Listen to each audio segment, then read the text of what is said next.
Italy. Welcome to the Lamborghini Huracan Sterrato, the off-roading Lambo. We're going to find out exactly what that means later today. Before we do so, Lamborghini wanted to make sure we didn't forget, this is still a supercar. So my first experience of this car is out on track. And yeah, I can confirm, still a supercar.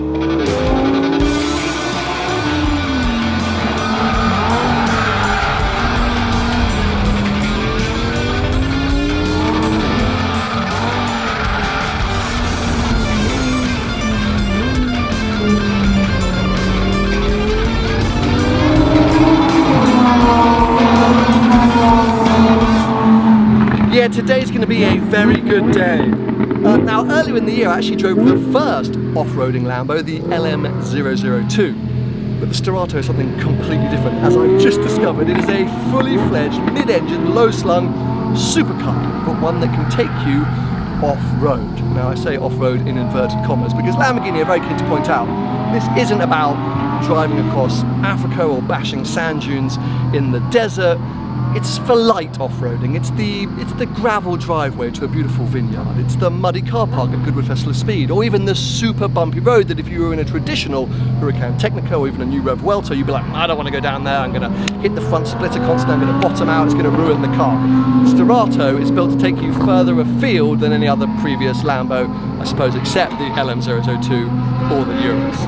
That's different to, for example, the 911 Dakar, which is this car's obvious rival because it's the only other thing which is mad enough to exist. But the Dakar, well, it's less surprising, I think. Porsche have a rich history and heritage in 911 rally cars, and whilst the 911 Dakar looks awesome, it makes sense. Sterrato, I think, looks absolutely mad. I followed one on the way here to the track this morning. It's like a Mad Max creation. It's just bulbous and wide and out there on track now.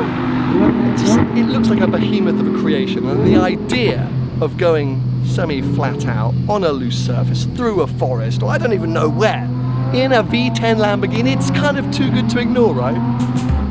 Now I just want to quickly cover off the technicalities because yes, the Sterrato looks crazy, but it's genuinely a crazy Huracan under the skin as well.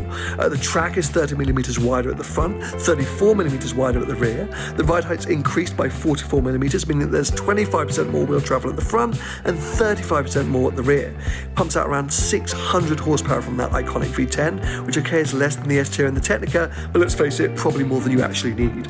Just 1,499 units are to be made, and all of them are sold out, and the cost from new was around 230 grand plus options. Now, regular viewers will know I've been travelling a lot recently. Last week I was in Norway with Lotus, this week here in Italy with Lamborghini.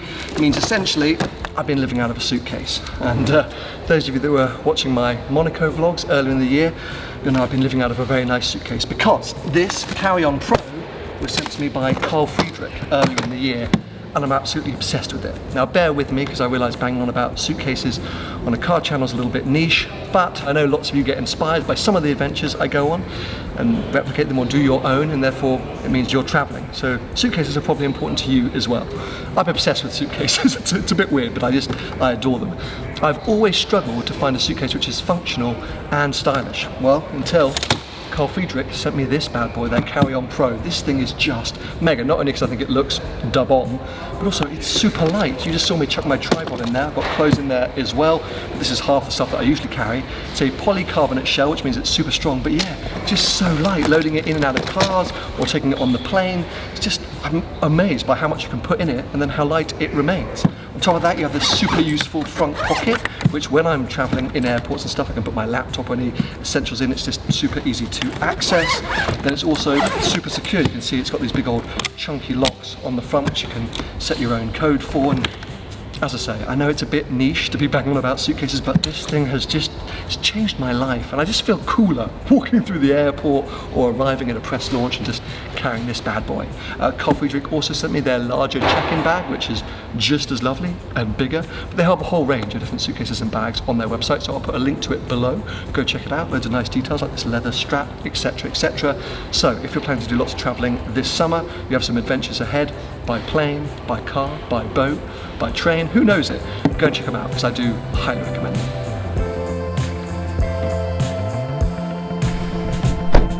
Now, in a somewhat brilliantly Italian way, the next thing on the agenda is lunch. But I'm all here for it because, well, it's about 33 degrees this morning. It's incredibly hot, and after a few fast laps on track, I'm feeling a bit depleted. So I'm ready to refuel, as are the cars. So actually, we've got a short drive to a local petrol station, and then we're going on to the lunch spot. That gives me my first chance to experience the Sterrato on road. What I'm most intrigued to find out is whether this increased ride height has actually improved the Huracan's on-road experience, because as great as a Huracan is, it does have a fairly firm ride most of the time. So I'm quite keen for a bit more cushioning. And yeah, these very low speeds, I would tell you straight away, it has that, a little bit of cushioning. Anyway, plenty of time to discover this thing on and off road, because yes, after lunch we will finally be getting into or onto some loose surfaces.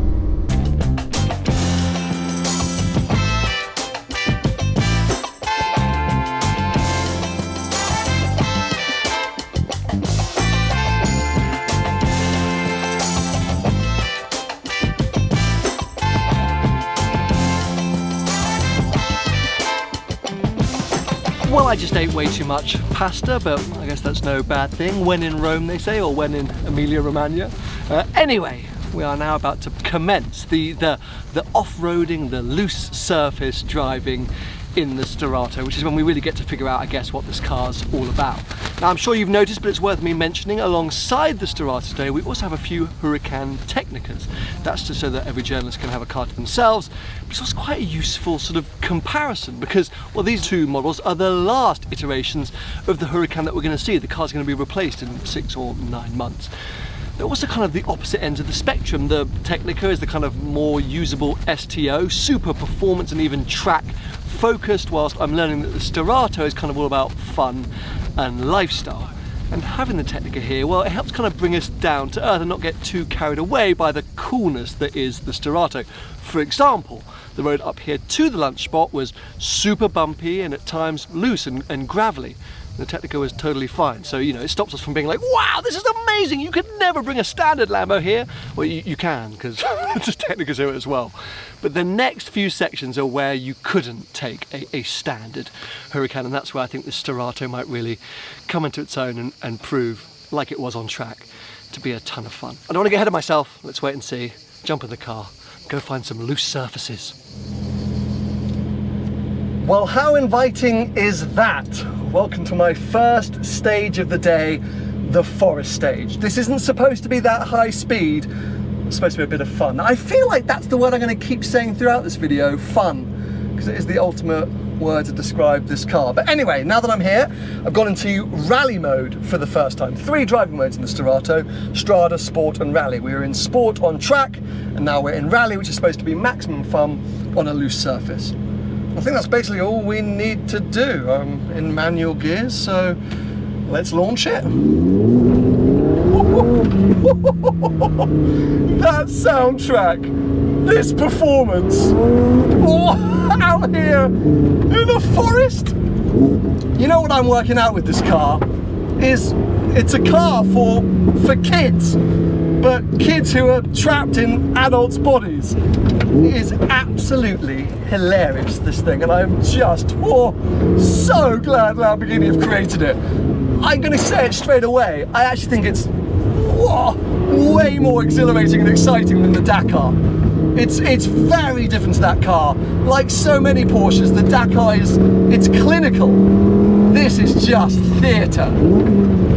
Got some lovely photographers from Lambo there helping me get some shots for the gram, but I could do this all day, every day. These tyres are fantastic. To be able to give me this kind of confidence with this much power, etc, etc, but I mean, look at that! Oh, this is just brilliant. There you go, you can hear me grounding out and touching the front, and I don't really care. I mean, probably because it's not my car.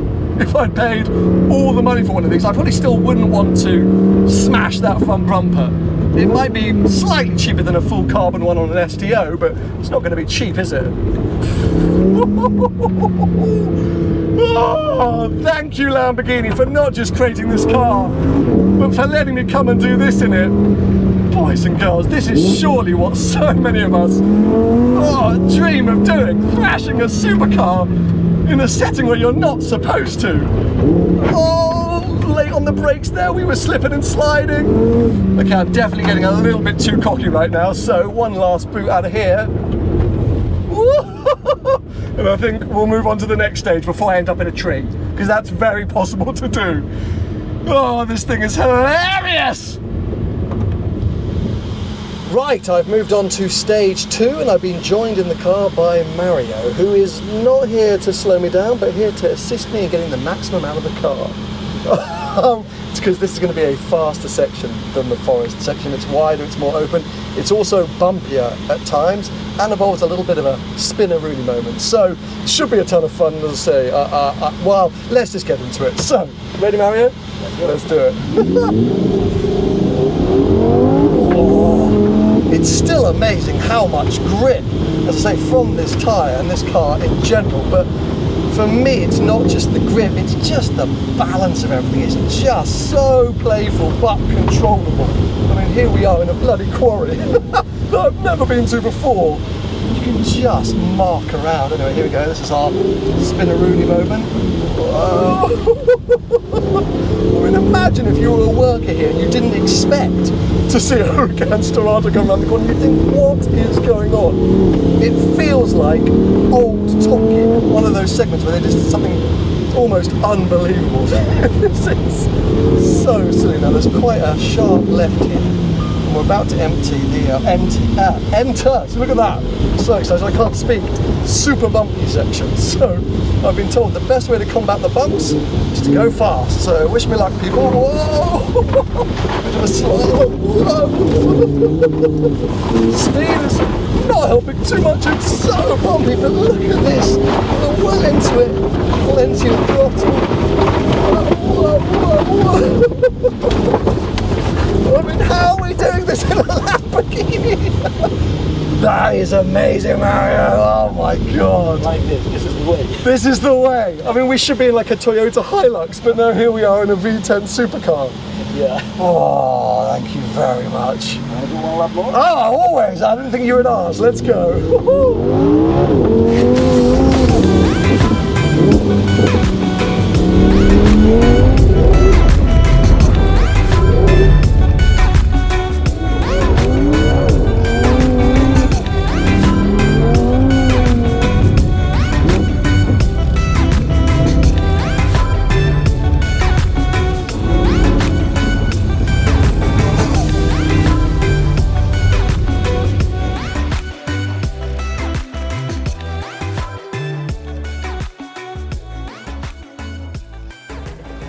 I'm not usually a fan of a white car, especially a white supercar, but how good does this one look? Now it's covered in quarry dirt. I feel like all Sterratos need to be this filthy all the time. Anyway, I'm giving myself a chance to cool off a bit and letting the car cool down because it's reached 41 degrees here in Italy. Yep, temperatures have really creeped up this afternoon, so we're just taking a bit of a chill pill, and I'm on top of the hill. There's a little bit of a breeze, which I would usually complain about when doing a piece to camera, but I'm actually really enjoying. Anyway, I'm also having the chance to reflect on those last two fairly crazy experiences. I'm well aware that Sterrato owners are likely to be fairly wealthy given its price tag, but they're unlikely to own a quarry or have access to a quarry to do what I was just doing. So I'm kind of more interested by the next two stages, or the next two activities I'm going to be doing with this car. I think by raising the ride height and dialing it back a bit, they've actually made a better all-round package. This car was hilarious fun on the track this morning. Okay, fine, I wasn't setting any lap records, but how often are you really going after lap records on a track day? Then on a short drive up here, I definitely was aware that this car was less rickety over the bumps. I could still feel them, but it was a smoother ride. And then the minute I found a loose surface, I could just have so much fun and carry so much speed and just be giddy. I mean, okay, fine, the car is still flawed. I don't exactly fit in it. The boot's pretty awful. I could go on. Anyway, I'm going to enjoy this lovely breeze and my Coca-Cola, and then we'll continue testing out this awesome little Lambo.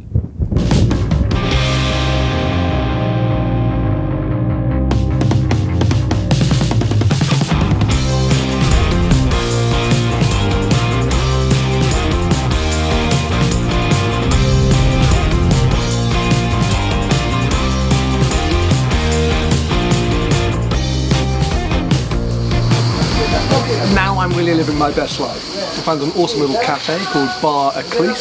Got myself pistachio ice cream and espresso macchiato, and I've parked next to a Myers Manx, the kind of original crazy dune bashing machine. Just spent 15 minutes on some bumpy Italian roads, and as predicted, the Sterrato just laps up the bumps. Last time I did a little Italian roads like this would have been during the Mille Miglia. My 360 ride's pretty high. Just 21 years old, so they didn't set up cars as low as they do today. But still, I could carry more speed in that Sterrato than I could in the 360. It just keeps going. It's not as irritable or crashy as other Huracans. It's just lovely. And now look at this. I've got a load of locals sitting next to me admiring the car. I'm admiring the car. It's covered in dirt. Delicious gelato.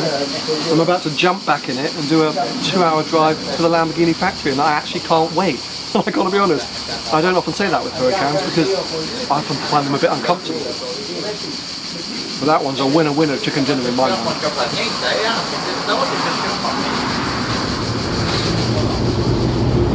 Well, I'm very nearly back at Lamborghini HQ now, which means I need to kind of sum up my experience with this car. I mean, firstly, it's been amazing. So huge thanks to Lamborghini for having me. I feel like the easiest way to sum it up is to say, well, this is the Huracan that I'd have. If I was in the market for a Lamborghini Huracan, I'd be getting the Sterrato. Because, okay, it might be weird or niche, maybe a bit Marmite in the sense that some people might love it, some people might hate it. But I actually think it's the one that speaks to me the most well-rounded, the one that I would live with. I loved the STO, but I'm not living with that car on a day-to-day basis. This one, apart from the tiny boot, is, wow, yeah, it's a lovely road car. I actually don't want to give it back. I want to keep driving it, take it back to Morocco or to Iceland, somewhere where you want to turn off the main road and follow little tracks and paths, which you could do in this thing. Special shout out, by the way, to the tyres. We've had the same tyres on all day, and these are, I guess, the more off-road focused tyre that Lamborghini offer for the Sterrato. They were great out on track.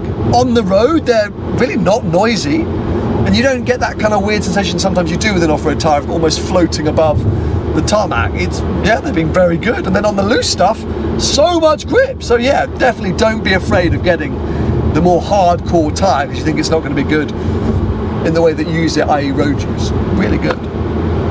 Yeah, I just think it's a joy, this thing. It's honestly, as I said earlier, by dialing stuff back, I just feel like they've made the whole package better. And what a way to send off this car. Huracan has been fairly epic, and this just feels like a great celebration of it. So yeah, I'll be sad to hand it back. I'm going to ask Lamborghini immediately for a longer loan, start planning some big adventure in it. Let's see if they'll say yes or not. But I hope you've enjoyed the video either way. Give it a thumbs up if you have, and stay subscribed for plenty more videos to come.